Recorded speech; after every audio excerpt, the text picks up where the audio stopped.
Oh hey, didn't see you there. I assume you're here because you wanted to learn how to make a clapper?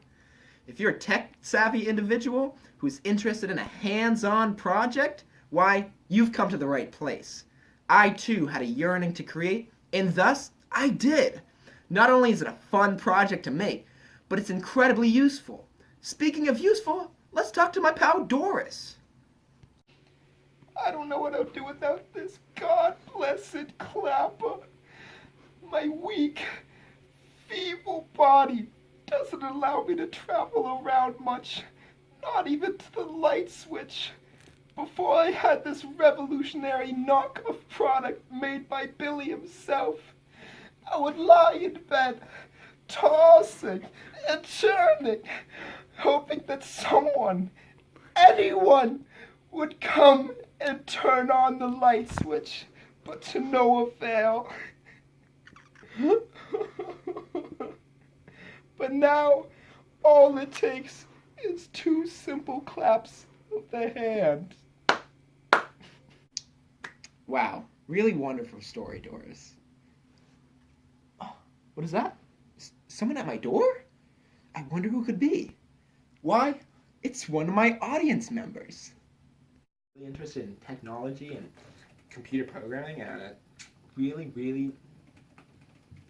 smart. I want to work on a hands-on project. So how do I make this thing?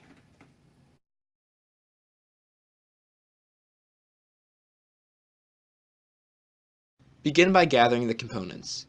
You will need a laptop, an outlet box and cover, an outlet receptacle, 2 clamp connectors, an Arduino with a power cord, a 5-volt relay, a sound sensor, a breadboard, 3 female-to-male jumper wires, 6 male-to-male jumper wires, wire cutters and wire strippers, screwdrivers, and a power cord with positive, neutral, and ground wires. Using the wire cutters, cut the cord so that you are able to split the wires between positive, neutral, and ground. Usually, the wires are color-coded so that white is neutral, red is live, and green is ground. If you are unsure, you can look up color codes on the internet or test the wires using a multimeter. Cut about 3 inches off from the positive wire. Using the wire strippers, strip about 1/2 of an inch of the plastic off the wires. Insert the 2 clamp connectors into either side of the outlet box. Insert the power cord into one of the ends of the outlet box. Twist the end of the positive wire so that the copper wires stay together.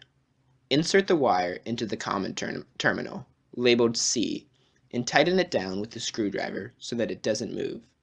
Do the same with the small strip of positive wire you made before, and insert it into either the normally open or normally closed terminal. It doesn't matter which one you choose, all this affects is whether the circuit is completed or not when it is first turned on. Into the other side of the relay, insert your 3 female-to-male jumper wires. Next, you will connect the wires to the outlet receptacle. Twist the wires as you did previously.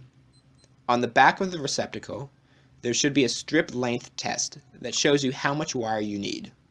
Cut the wire so that it is this size. The ground goes to the green screw, the neutral goes to the other screws on the same side as the ground, and the positive goes on the screw on the right side of the receptacle. Wrap the wire around and tighten the screw with a screwdriver. Place the relay and the outlet receptacle into the outlet box. Tighten the connector clamps so that the wire is tightened down.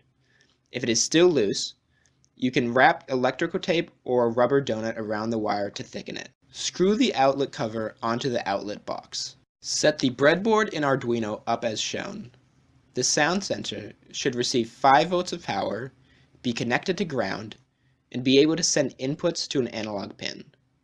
The relay should receive 5 volts of power, be connected to ground, and receive inputs from a digital pin. Finally, upload the code onto the Arduino. Depending on what analog and digital pins you chose on the Arduino, they may be different than what I have for the variables in my code. So if this is the case, change them to what yours are. The variables are located at the top of the code. A link for the code will be included in the description. Well, looks like it's about time for me to head out. Goodbye. Goodbye. Goodbye.